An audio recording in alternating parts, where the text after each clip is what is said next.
مرحبا. اليوم احنا بدنا نعمل فتة بلحمة. فالفتة بلحمة شو بدنا نعمل؟ بدنا نعمل الخبز. والخبز انا لازم اقصه مربعات، شوفوا، مربعات متساوية. هلا لانه لازم نحطه بالاير فراير او نقليه. ايه، فهي اول خطوة. طبعا في عندي شغلات كتيرة، فانا قلت لاقعد اتسلى. هلا بعمل هذا الخبز كله بقصه مربعات، شوفوا مثل هيك. بعدين يا بنقليه بالزيت يا بنحطه بالاير فراير. هلا بدي اورجيكم شغله.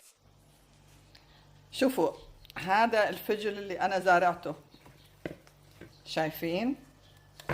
انا اليوم هلا قطعته وغسلته. هذا نتيجة زراعتنا.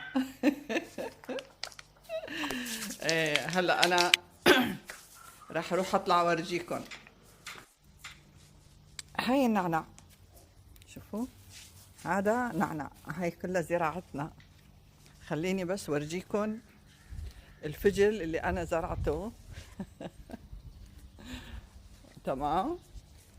هلا الكزبره والبقدونس عم نقصه بيطلع.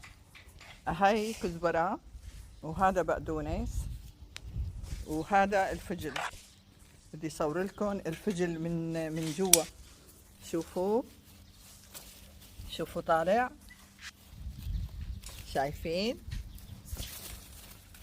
هذا الفجل، شوفوا كمان عم يكبر. هلا طلعت منه شوي. وهاي الكزبرة. من زمان ما مشيت. ايه والله من زمان ما مشيت. هلا انا بدي ارجع على المطبخ، بدي اخلص الشغل، بس قلت لازم اصور لكم الفجل. ايه، رجعت على المطبخ. هلا شو، اللوز طبعا لازم نقصه بالنص. فانا غليته وسلقته شوي وبعدين فتحته.